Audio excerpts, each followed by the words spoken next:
news, everyone. My book about GameStop, the craziest story ever told, is now finished. Well, almost. Still waiting for the final draft. So, in the meantime, I think you should look at pre-ordering it or any one of the multiple fantastic, beautiful t-shirts that I have designed in order to sell with the book. Thank you, everyone, for your patience over the last few years while I have been finishing it very slowly. And I am really, really excited for people to read it. Link is in the description below. Enjoy the podcast.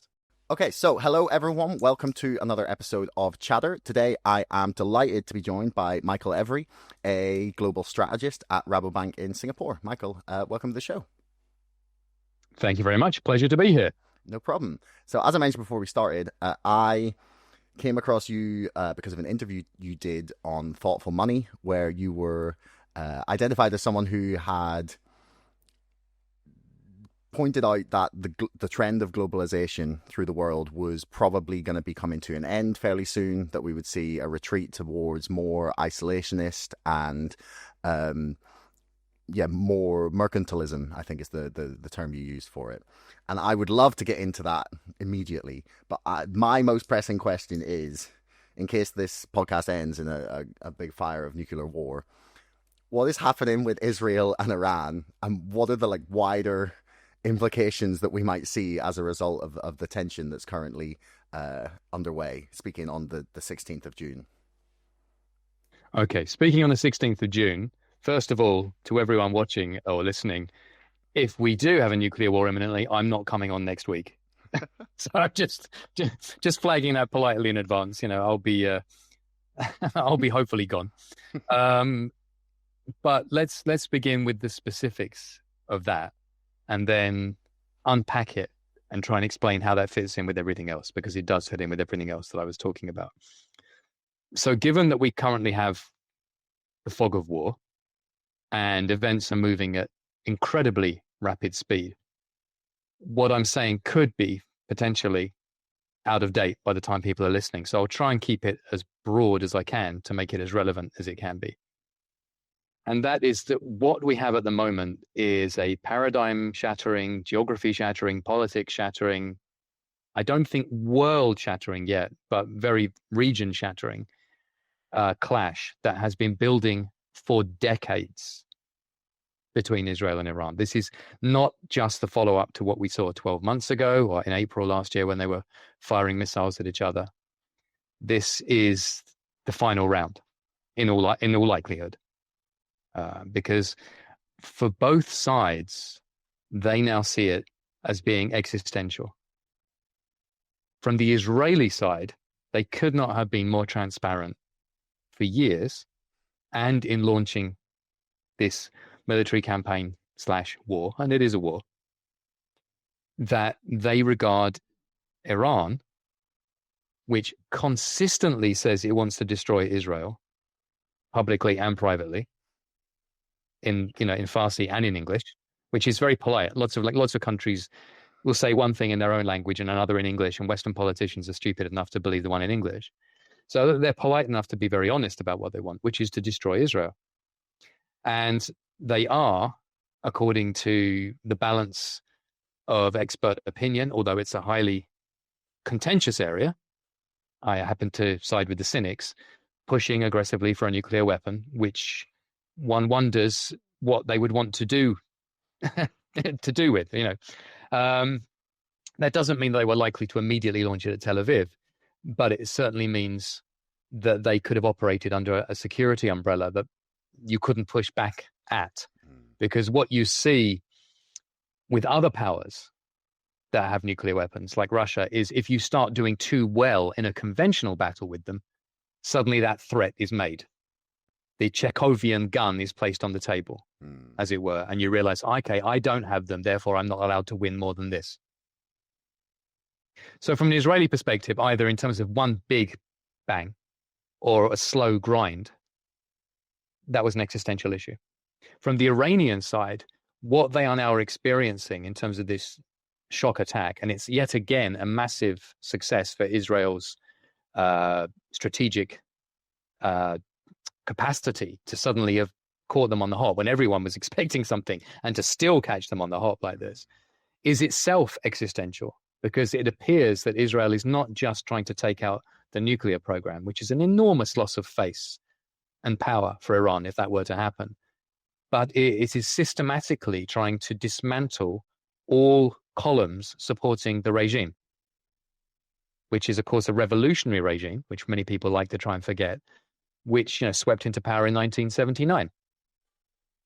So that regime now looks around and realizes if this continues, if we keep seeing column after column after column collapse, there is a possibility, and I stress possibility, but I think it's not unrealistic at this stage, that the regime could collapse.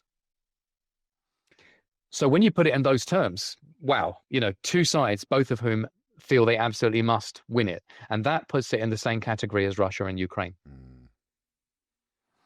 I've seen some speculation that this would make Iran more likely to sign a deal with the US. Like, would you put any weight behind those sorts of suggestions? I'm very skeptical. I'm not just skeptical that they would do that because of the enormous loss of face. Again, the physical blows that they have received in this attack dwarf anything that Israel's done to them previously.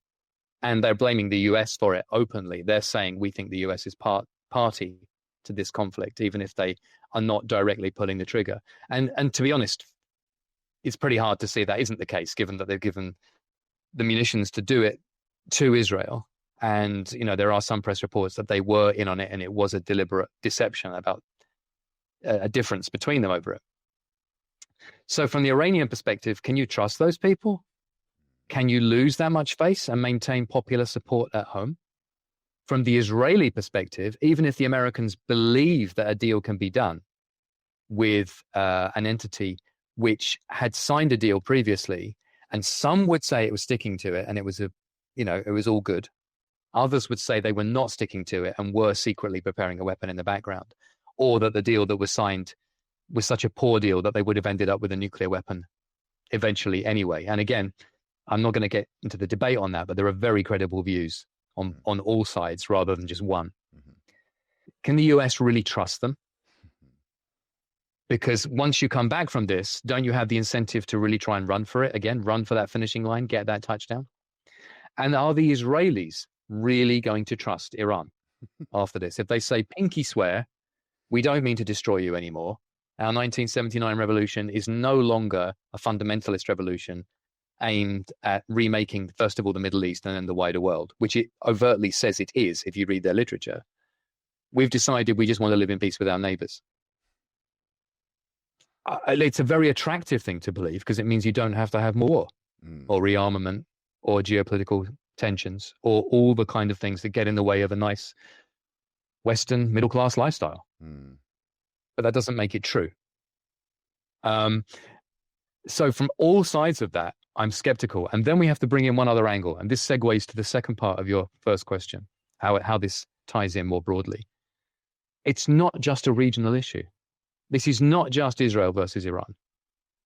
And it's not just Iran versus the broader region, because, by the way, it is pretty much the broader region, with the exception of maybe Qatar and maybe Oman, and obviously Hezbollah, Syria, which has now changed sides in the flux that's happening there now. Most of the rest of the region is against Iran, even if not with Israel. This particular regional conflict, on top of the world's major energy reserves, sits alongside a larger great game, two capital G's there, between the US on one hand, and on the other hand, China, Russia, Iran, North Korea, and an assorted sundry of on again, off again fellow travelers for basically, hegemony for the 21st century. That's pretty much what they're playing for. That's the game. I'm saying the US, and you could say the US plus the West, but that itself is a debatable point. Who's genuinely really in that team anymore? Given, the Trump presidency and some of the contractual demands that he's now putting down on the West to say, if you are on our team, here are the new rules and regulations and the new payment schedule for it. But that means within the Middle East, Russia has a say. which is, of course, tied up with Ukraine, excuse me. Mm-hmm. And China has a say because it's a huge buyer of Iranian oil, which it shouldn't be because that's supposed to be sanctioned. But of course, we have this nice international regime that we're all supposed to be complying with. And in reality, we don't. Rules are broken by everyone all over the world all the time. And China is buying Iranian oil, rebadged as somebody else's, and everyone in the industry knows it. Mm-hmm. So then you put the US and Israel and Iran and Russia and China all in the same plot, or in the same pot and plot. Mm. And you have other flashpoints, such as India, Pakistan nearby, which has, of course, erupted recently. You have North Korea, South Korea. You have China, Taiwan, China and the South China Sea, China and Japan, Russia and Ukraine. You have North Africa. You have the Middle East and various different vectors there. And it starts to get incredibly convoluted, incredibly conflated, very complex, and absolutely crucial to understand. And yet, because it is so difficult to understand and it cuts across disciplines, you find most people have real difficulty commentating on it with any degree of accuracy or foresight. Because you can be an expert on financial markets.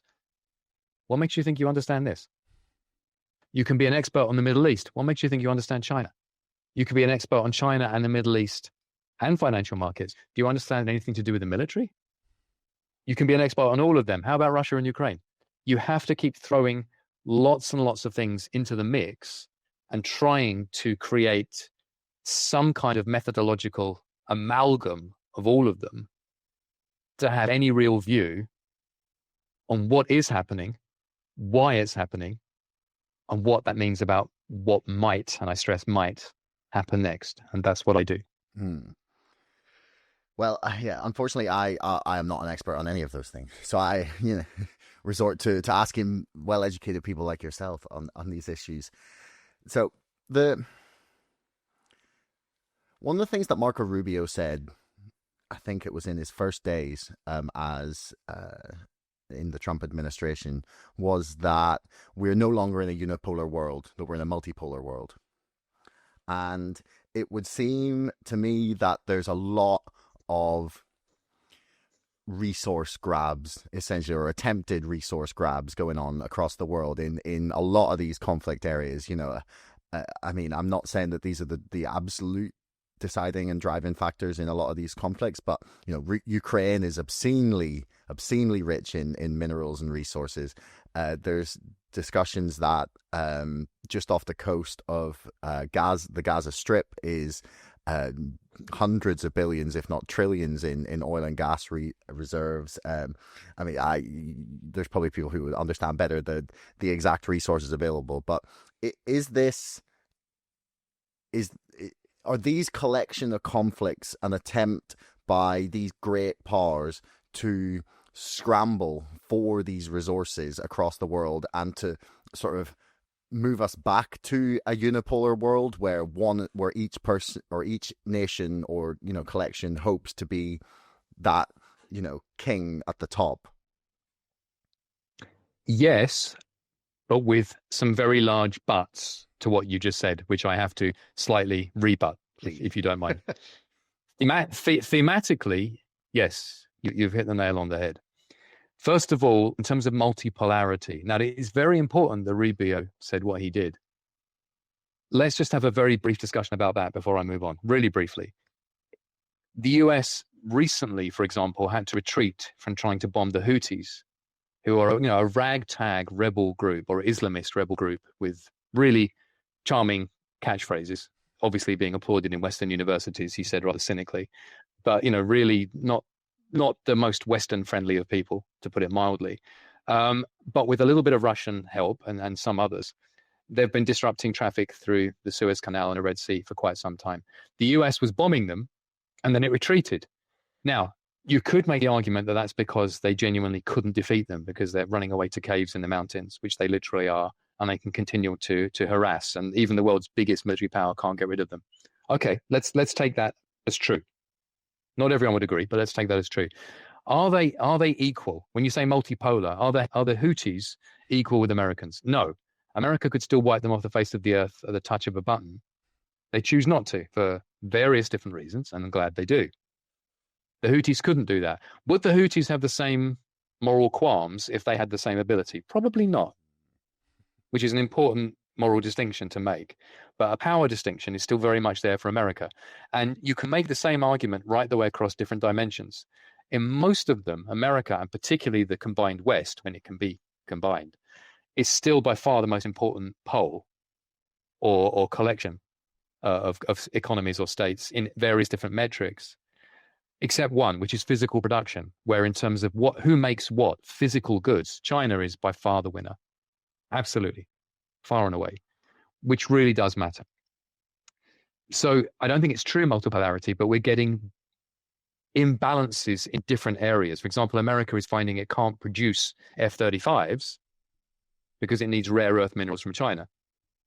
Now, they're not rare at all. They have them in America, but they're only actually processed in China because it's polluting and cheaper in China. And so for, many years, Wall Street geniuses said, let's put all of this particular resource, without which we have no military production, in the hands of a country which may not be our friend forever or may not ever have been our friend because it's cheaper. And of course, everyone in Western capitalism said that was a good idea. And the experts in financial markets I was being slightly mocking about earlier went along with all of that, because this is the genius of, blinkered thinking and only looking at one way of seeing the world. So that's the multipolarity one. I don't think it's quite the way it's described, but it is important nonetheless. And it does give a stronger hand to other countries vis-a-vis the US solo than we have seen for a long time. And the US is recognizing that. It can't be in the Middle East and in Ukraine and in East Asia at once. This is the key point. Choices have to be made.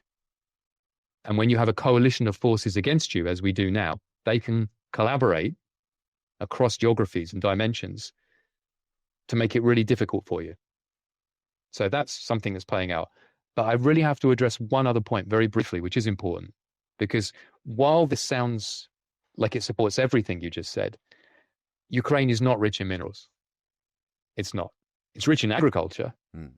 It's an agricultural giant, which matters. Don't get me wrong, that really matters. But if you're talking corn and wheat, rather than rare earths or gold or silver or whatever, or oil or gas, it's not quite the same thing. The minerals deal that Trump did with Ukraine, I believe, was a fig leaf to try and justify the fact that they will be, if they continue to support Ukraine going forward, and again, we'll unpack that in a moment, that they're seen to have some kind of quid pro quo, because Trump is trying to make clear they will no longer do what past administrations did, which is to throw trillions of dollars trying to nation build in countries which end up saying, no, thank you, and kicking them out. And after having fought a war, like in Afghanistan or in Iraq, etc., rightly or wrongly, after having fought a war and then tried to create a Western democracy there, you end up leaving with nothing and not even any business deals. And he's not wrong. No one historically has ever managed to run an empire or maintain one like that. That's the stupidest way in the world to do that if you want to. So Ukraine doesn't tick that box. But by offering something, the US may have a fig leaf to try and get more involved if it wants to. And in terms of Gaza, there's a bit of gas. There's a bit. It's a tiny fraction of what you were just saying. Okay. It's not enough to make the area rich. But both for Ukraine and Gaza, they are strategic in that they control access to some resources, but also to further territories. So if you hold Ukraine and you're the West, well, you're straight into Russia's soft underbelly, were you to want to do that. If you hold Ukraine and you're Russia, you're straight into Europe. If you hold Gaza, you're straight into Israel. If Israel were to control Gaza, that can't happen. But also it's very close to the Suez Canal, which is a real global choke point. So you're on the right theme, the right track, but it's not quite as cynical as some people try and understand and say, oh, it's all just about the money in Gaza and Ukraine. No, it isn't. It's about other things. When you say that Israel can't control Gaza, what do you mean? Like it shouldn't happen, or they physically couldn't? I didn't mean to make that statement in that way. What I mean is, I wasn't trying to get into the long grass on that particular one. Okay. What I mean is that, that resource wouldn't matter to them either way. But if Gaza exists the way that it did prior to October the 7th, clearly that is a security threat to Israel. Mm-hmm. And it's one that Israel has acted in the strongest possible terms to remove. That's what I meant by that. And obviously that's a contentious issue. You can unpack that in a different conversation with someone else, but that was the point I was trying to make. Okay. To continue this sort of resource theme, and then we'll get onto some of the other stuff. You'd mentioned that in that previous interview I referenced about the US desire to go into Greenland, and essentially that I think the argument was you could pay 62 or 63 billion to Greenland, make every resident of Greenland a millionaire, and then just take all the land and resources. Like, is that like a realistic possibility in your mind? Like, is that something that could happen? Because it seems like so far-fetched, and yet, you know, the world is full of crazy far-fetched things that happen now. You know, is that something that could happen? And yeah, is that another sort of move for resource dominance? Well, yes, and also strategic positioning again, which is what I just mentioned. Yeah. Because when you look at the map, Greenland is closer to North America than it is to Europe. Of course, it's technically, you know, still a Danish territory for now, although they have just voted for an independence movement, whatever that means. And there are only around 60,000 people who live there in all that territory, and very harsh territory, of course. Mm-hmm. But if you look from above, from the North Pole down, it's very much part of North America, and it's very much part of the Arctic sphere, which is incredibly contested space now, and will only grow more contested as the ice sheet begins to melt. And you have on one hand the Northern Passage, so ships can go around that route rather than the southern route, which really will make it easier to get goods to and from Asia. And whoever controls supply chains, of course, controls production to a degree. And militarily, you know, you wouldn't want that to be sitting there blank, or you wouldn't want your enemy to be based there closer to you. And America historically has tried to buy Greenland before. Very little is new because geography dictates a lot of this, which is part of the resource element. Now, will that happen? I'm not making any claim that it will. What I was trying to say is we live in the world of, as you said, quite fantastical things happening all the time. And I was trying to illustrate with Adam, who's, you know, a great interlocutor for these kind of technical debates, that it's possible in theory for America to use what I call financial Fartcraft, because much of the American economy and the entire Western economy is no longer based on making things, which it used to be, but on making money from money, which is I regard as financial flatulence. Keynes, the great economist, has a slightly politer term. He talked about bubbles being, you know, bubbles being created, and I'm talking about bubbles in the bath, effectively. So that's my own terminology of it. But I was saying America, it needs to be built for warcraft again, as does Western Europe. But it's hard when you have a financialized economy that only wants to make fartcraft. And that's where all your best paid people are. So I was putting forward the example that hypothetically, with the US sovereign wealth fund that they've just announced they're going to create, which doesn't have any wealth in it because the government is in debt and the country is in debt. So you're asking, how can you have any wealth? They can ironically use Fartcraft to, number one, take a piece of land somewhere in Dakota. That's the example I keep using. It's purely hypothetical. Say that it's worth $6 billion. It probably is, but it's just a big piece of, you know, virgin land. Mm-hmm. Go to Wall Street, which makes its money from money, but is used to doing nothing whatsoever to help USA Inc. Be told, you are now going to help USA Inc. You know, you have a team you're playing for. You can make some money, but it's not going to be the same money you used to because it's this or nothing. Can you give me 10 times this piece of land's value, which I'm pledging as collateral? And Wall Street will comply and say, okay, here's 60 billion US dollars, with which the US can go to Greenland and say every man, woman, and child can have $1 million if you agree to be a US territory, like Guam. Now, is that territory then worth more than $60 billion? Well, you would imagine so, that with some kind of economic exploitation, you can probably make $3 billion a year return from that. And look, I'm purely guessing. And maybe that's not the case, but it's a hypothetical. Well, if so, you've got a 5% return.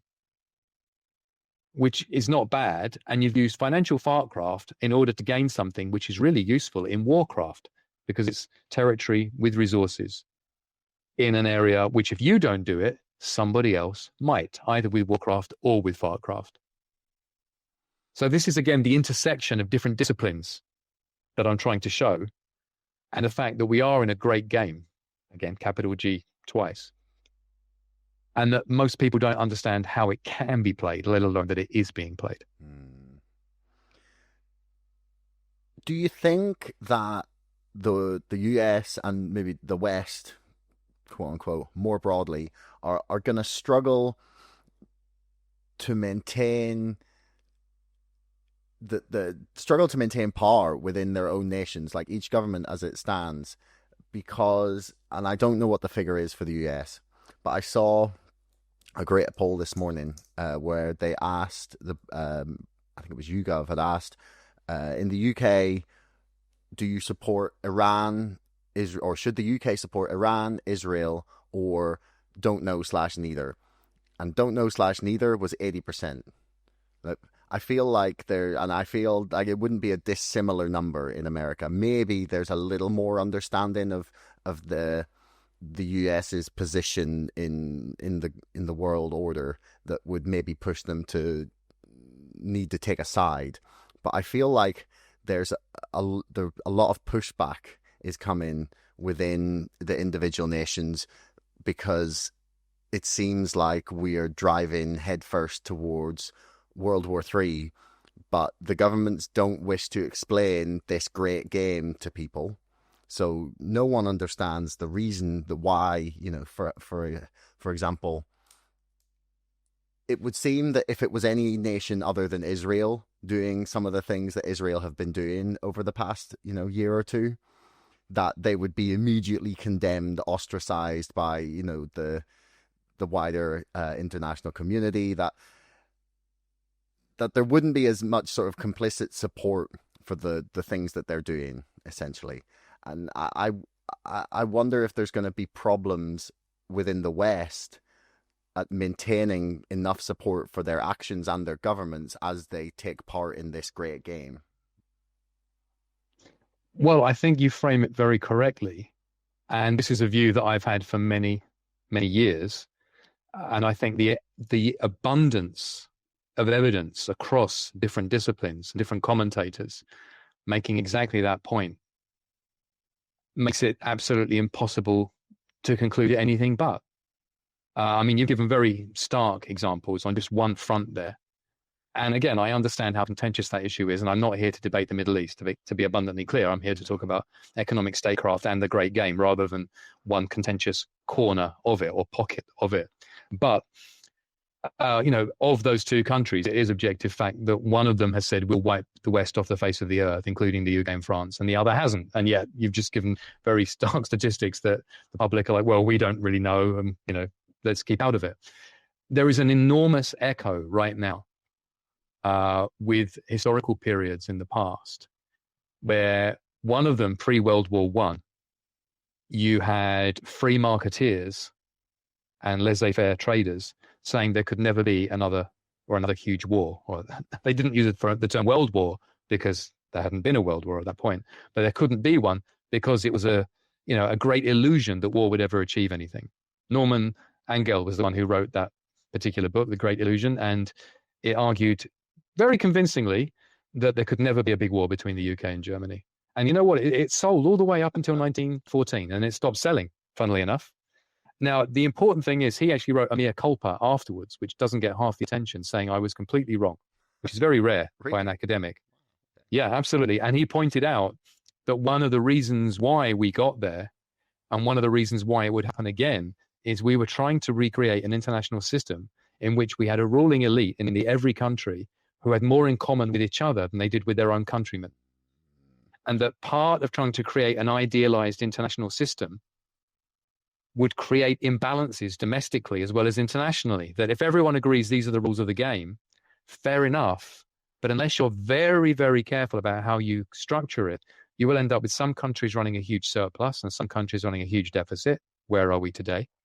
And you will end up with a certain decile or even smaller than a decile, in every country, living extremely well and going to school together and university together and on holiday together, and absolutely despising their fellow countryman who lives just a few miles down the road. Where are we today? Now, again, I'm not making this up. I'm just quoting, stuff written in the I can't remember if he wrote it in the 20s or the early 30s. I think it was the late 20s, but I'd have to check the publication date on that. Then, of course, in the 1930s, leading up to World War II, because everyone was quite rightly so scarred by what had happened in World War I, nobody wanted to recognize the threat that was emerging. Nobody did. It was incredibly intellectually, morally seductive to say no more war, even as war was absolutely being thrust on us. So I'm not saying we're replicating everything, but there are certainly rhymes, or echoes from the past there. And the West, if you look at disciplines such as cryodynamics from the academic Peter Turchin, who I fully recommend everyone following, trying to look at the preponderance of statistical evidence in everyday life to show how societies are either, working efficiently or not efficiently. We are indeed seeing the kind of polarization that you're talking about. You can see it in the UK. I'm sure you're on the ground there. I'm a Brit, as you can hear from my accent. This is a deeply, deeply divided country where reform are suddenly ahead in the opinion polls who didn't even exist a few years ago because everyone is so sick of the establishment, as it were. You see the same thing in America between MAGA, the Republicans and the Democrats. You see the same thing in most European countries to a different extent. And you see similar iterations of it, I can assure you, in what we call the Global South, which is desperately important to those who think globally in the West, while being completely uncovered because it's so important they don't bother covering it. They only write about their own country, which is, of course, the great hypocrisy of the way many people think. It's very hard to avoid that. All I would say is in this upcoming challenge, which is going to emerge whether we like it or not, and I don't say I like it, I'm merely describing it, you will, and we will find out which countries and which societies and which economies are cohesive, which ones aren't. Now, let me just speak for 60 more seconds on this before I shut up. For example, early in the Ukraine war, we had a lot of withering commentary saying that Russia had an economy the size of Italy. And it's taken Europe a long time to realize, no, first of all, at purchasing power parity, which is what you can buy inside Russia, it's about 3 or 4 times larger than that. And secondly, it's pivoted to a war economy where everything it does is about trying to create a military machine. Europe has a vastly larger economy, which is about leisure, restaurants, going out, having a nice time, Eurovision Song Contest, etc., etc. You're not comparing apples with apples. You're not, and I'm not, I'm being serious here. You're not comparing apples with apples. You're comparing guns with butter. And how are you going to fight a war with butter? Only if the other person needs to eat it and will starve without it, and you won't give it to them. And that's off the cards for Europe because of the way Europe operates. So we will find out which economies and which societies and which polities are capable of finding a new consensus, a new structural order around this, and which ones aren't. And it's as simple as that.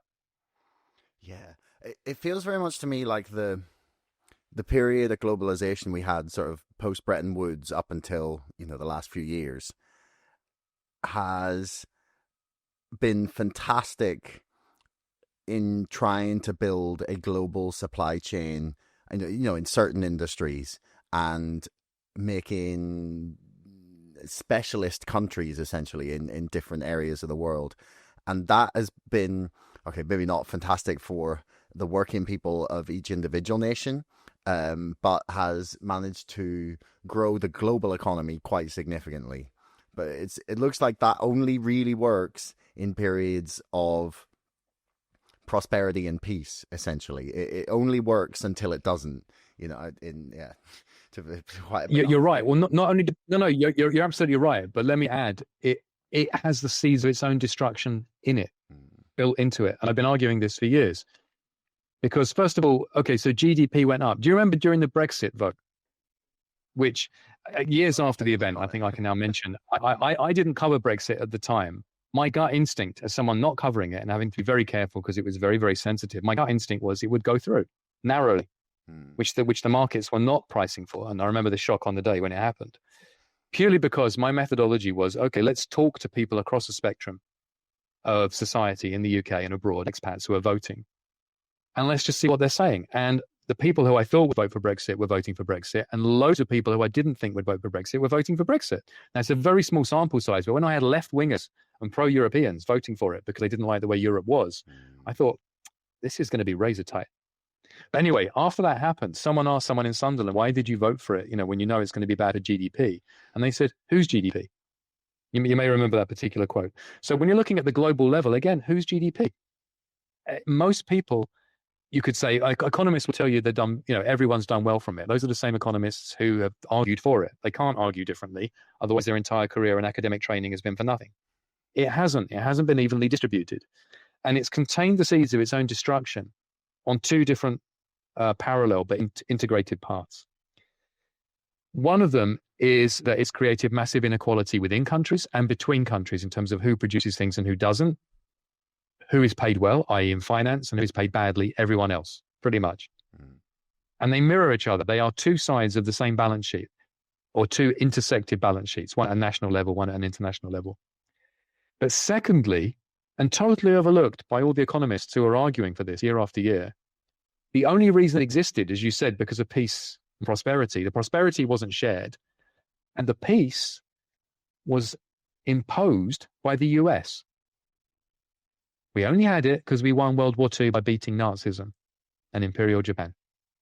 Otherwise, we didn't have it. And we only had it because the West beat communism, the Soviet Union, Soviet communism. If we hadn't, we wouldn't have it. And then what did we do?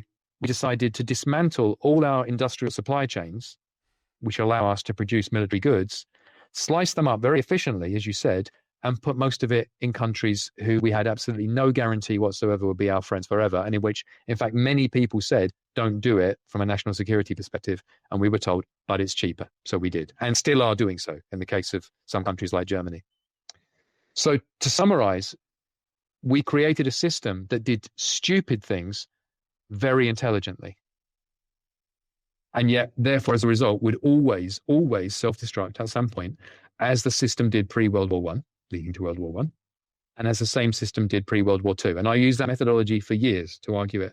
What we are seeing now, piece by piece, fight by fight, literally in some cases, as in the Middle East and as in Ukraine, Russia, is we're having to do stupid things intelligently. And that involves an entirely different skill set and an entirely different way of thinking. And yet, as they say about science, progress comes one funeral at a time. I just blew the punchline there. Mm-hmm. And you will see that in terms of policy advisors, in terms of commentators, and eventually in terms of politicians. So you name me a country, the UK is probably the best example. And we can talk about who gets that and who doesn't. But whichever country you talk about, you can have the same conversation. Who gets that and who doesn't? That's the dynamic. Yeah, I mean, a lot of the commentary I watch is just so devoid of like broader context. It infuriates me. People discuss issue by issue without thinking about the time in which we live, and larger forces that are not involved in like one single thing is quite maddening sometimes to watch it. But like, for example, on the 5G discussion in the UK, it's like, right, okay, our 5G in the United Kingdom sucks. It is really not good. And people were like, well, why don't we just use the Chinese one? It's cheaper and it's better. And I think the UK, for once, actually made the correct decision in deciding that it was too big a national security risk. But people still complain that we should have trusted China to produce something across which all of our comms will flow. And it just seems like they're just like, yeah, but it's cheaper, and it's a continuation of that logic that gave us the globalization that we've seen. But I want to ask something that I read in your little PDF on statecraft and the changing way in which the US is sort of operating, and that's what is GDP for. So and that's I think a way more complicated question than people maybe realize until someone like yourself is going to unpack it for us. Well, I hate to disappoint you. I'm not going to tell you what GDP is for because I don't have that right. Everyone has that right to have their own vision of what you think the economy should be for. And I do have one. Don't have any illusions about that. But it's not my job to propagate it to anybody. Everyone's is valid. But I make the point by asking that question, when was the last time an economist or an economic advisor to a politician or a journalist writing about these things in the FT, for example, when was the last time they asked themselves? And there's a very, very relevant example that came up in The Economist, which likes to regard itself as a newspaper. I believe it was last week, where they said that Bonnie Blue, the OnlyFans star, represented, British values. I don't know if you saw that one. I did. And but initially I thought The Economist, they can't have fallen any further. This is just, it's not really a newspaper I take seriously for a very, very long time. But that struck me as very silly. But then when you actually read the article, to be fair, I think it was written tongue in cheek. I didn't have a subscription, so I was only reading snippets of it. But they were pointing out the fact that the UK economy, when you start asking at the back of your mind, what is it for? Is it really for OnlyFans and betting shops? This is what the services-based economy looks like, where you make your money from streaming questionable activities, which are legal, and then in between that you go and gamble, or on sports, which everyone is watching down the pub. Now, I'm sure for many people that's their idea of a good time, and we live in a liberal democracy where everyone is free to do what they want. So I'm not trying to make any moral judgments, but if you were starting from scratch and on a piece of paper saying, okay, forget about me personally, as a community, as a society, as an economy, in a world which is definitely contested, where you have different countries, different forces who have different visions for what they would like it to look like. Some of them are more liberal, some of them are illiberal, some of them are more passive, some of them are more aggressive. What would you do ideally? What mix would you have between manufacturing and services? And within manufacturing, what would you make? What kind of communities would you like to have around you? In the broadest possible sense, what do you want the country to look like? What do you want it to look like for your children? What's your mission statement?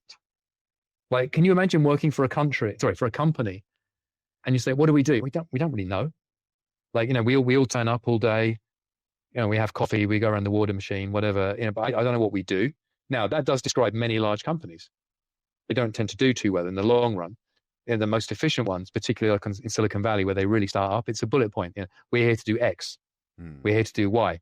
And once you understand that, everything else you're doing clicks, because I'm a small part of that machine, and it motivates you more. And, eventually the magic wears off. That's just life, right? But my question of what is GDP for is, what do you think as a voter or as a citizen of another country, if you're listening, what should it be for? And where you have the channel to do that, and that varies country by country, raise that question. And if you don't like the answer you're given, push back, or, politely use whatever channel you have to say, actually, I think society would look more like this. I don't see how that can be a bad thing, because the alternative is no one has an idea. You are like one of those companies where there's no mission statement. Everyone's just kind of doing things.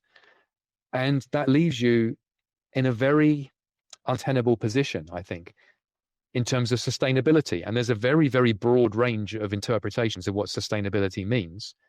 And I'm applying it to all of them at once. But it should give us serious pause for thought. I think you made a fantastic analogy there that compares quite well to what the UK economy is very much based on, is streaming questionable activities and gambling. Yeah, and house prices. Yeah. Which, what else is there? Yeah, and it's a sad state of affairs to be in. I think it's and we're yet to see. I think a lot of people realize that. I think that is what the backlash that drove Brexit is. I think it's the thing that's driving so many people towards considering reform as the most viable next option for a UK government, is that there's a group of parties that continue to say, no, this is good, or maybe we can make a few tweaks, and then there's a party that's saying, no, we have to make like quite significant changes to the way this our economy operates. And even if they don't have, you can debate the extent to which they have correct answers or sensible ideas about how you would remake the economy, or our GDP as we've put it. But that there's one party that's saying this, that you're right, this needs to change, and that's, I think, what is driving so many people to look at reform, and probably driving so many people towards so many seemingly wild card choices across elections across the world. You could Austria had the FPO, the Freedom Party. They're getting massive support. Geert Wilders in Holland is ever resurgent. Seemingly, they've the Dutch government and their withdrawal recently. That there's Trump. There's an endless list of examples. There was the guy in Romania, who I spoke to some Romanians, and they're pretty convinced that there was legitimate like Russian involvement in trying to push him across social media. I haven't looked deeply enough to know, but it feels like there's a global rejection of the thinking that led us to the very globalized economy that we have. And in the last thing I basically want to ask is where do you think this is going? You've spoken about the retreat from globalization, the move towards mercantilism or neomercantilism. Are we going to see a much more isolationist world and a lot more protectionist policies? Are Trump's tariffs like the first in a wave of people trying to make self-sufficient, or to a greater extent self-sufficient economies? And is that going to lead to some sort of global conflict, or will it continue to be, in your thinking, more likely to be like skirmishes, essentially, like little small flashpoints, like we saw through the whole Cold War? Well, first of all, on the last point, nobody knows. We have to wait and see. But wrapping that all up in one answer, if I can, it's very clear, and I predicted this back in 2019 in a paper I wrote called The Age of Rage, that you would see this move towards populism and right-wing populism. There would also be parallel left-wing populism, but it would lose out electorally compared to right. I won't go into the methodology I used, but it was fairly clear to me at the time that was going to emerge as a global phenomenon. And that's pretty much the case everywhere. And again, even in the global south, in countries that we don't mention, but they have people who vote too, or they have people who don't vote, but they have political systems which still have differences within them. And you've seen exactly the same kind of trends, either on the far left or the far right, emerging there. So where does it go from here? Well, on one level, you can say this is all just about culture. And I don't want to talk about that, but we're very aware of the culture war. And it is absolutely tied up in this. It's silly to ignore it, but that's not my talking point here. Where we have traditional politics, which you were talking about your frustration with, and let's use the UK example again. And again, it applies in so many places. You have the traditional post-World War II model, which is you have the left, where you're supposed to pay more taxes, the rich pay more taxes, the state plays a larger role, and then everything works out okay. Except we've seen again and again that actually the bureaucracy can become so inefficient that doesn't actually achieve any goals, and the rich move their money offshore, and therefore you actually end up with less revenue and things go badly wrong. So there's both the case and the counter case for that. Or you have the more Thatcherite vision, which is, hey, let's cut the size of the government, or let's cut taxation. The private sector will step in. Yes, the private sector will step in and produce things like OnlyFans and gambling shops, for example. And is that really actually providing, the picture that you thought you were going to get? Probably not. Then you get a bridge. I think instead of this left-right, which is two-dimensional as far as I'm concerned, in the contested environment we live in, again, you have to go up to the apex of a triangle and make it three-dimensional, which is where you get to mercantilism. Actually, it's neo-mercantilism, because original mercantilism is hundreds of years old and worries about the fact that money will flood out of the country, and money is gold or silver. And if money leaves because you're buying from abroad and the money goes out, then there's no money at home. No one has any money to pay any debts, and everything collapses. Neo-mercantilism substitutes gold and silver for stuff. You need to be making stuff. Countries that make things and manufacture things have stronger societies and stronger bones. That's the neo-mercantilist view. You don't rely on other people to control the ships that bring you things and then say, we're not going to collect your harvest, let it rot unless you sell it at a low price. They're not going to say, we're the only ones with rare earths or oil. And if you don't do what we want, you can't have it. And, how familiar are these themes, right, in the past couple of years? So you have to try and diversify what you sell and what you buy to be as resilient as possible. And you have to try and produce as much at home as possible. Now, that's where I think we're heading. The politicians who see that first, the tip of this triangle, maybe it becomes a rhombus and they go down to the culture and up to the economy too. If you only go down to the culture, you actually don't have any answers either. You might do well for one cycle, but you won't do anything in the economy. If you go up to also understand, no, we have to go to neo-mercantilism, guess what? That does involve tariffs. Guess what? That does involve changes to how you do trade. Guess what? That involves subsidies. Guess what? That involves picking winners and losers. That's lots of left-wing stuff, and it's lots of right-wing stuff too. And it's asking the question, what is GDP for? Who are we doing it with? Who are we not doing it with? Why? Why not? Lots of questions flow from it, and they're existential ones. So the politicians who get there first, and of course, in any collapsing system, the first ones to suspect there might be money or power in something different are the opportunists. Your boring grey technocrats only understand boring grey technocratic processes and systems. They're Clive from accounts or, Susan from HR. They're not the people who understand that things are changing. These are the people who are emerging politically now. We'll see if they can go down, as I said, and up and form that rhombus. And if they can, we're in interesting places. If they can't, they will fail. The next iteration of leadership eventually will. But we know with a ticking clock, because other countries might get there first, and then you have a much worse position to be bargaining within. But let me bring that back then to the last point. Does this end up with clashes or a World War III? It could be either, depending on who does it where, how, when, and how the others react to it. It could be a really, really bad global clash. It could be, absolutely, particularly between countries that are used to winning by selling a lot, exporting a lot, and countries who say, we're not going to buy your stuff anymore. Europe, for example, loves to say it's a free trader, and it runs a trade surplus. Isn't it amazing how a bloc, which is a free trader, always seems to sell more than it buys? And when you turn around and try and do a trade deal where they have to import more than they export, they fight it tooth and nail. Whereas the UK, which is also a free trader, but is now flirting with industrial policy under the Labour government, runs a huge trade deficit with the rest of the world. So there's some great disjunctions here in between understanding what you say you want and what you're actually doing.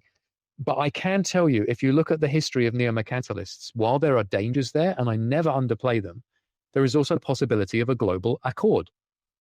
Everyone understands this system does not work.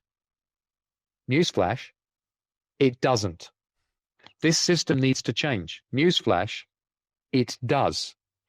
It doesn't work just to go purely to the left. It doesn't go purely to the right. It doesn't work to go purely to the right. It doesn't work purely to go to a culture war. It needs to go to all facets of this rhombus at once, with the best of all of them, asking that question, what is GDP for?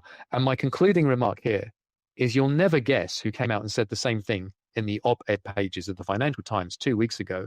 None other than the CEO of BlackRock, that tiny little socialist firm, BlackRock, Larry Fink, who said globalization is over.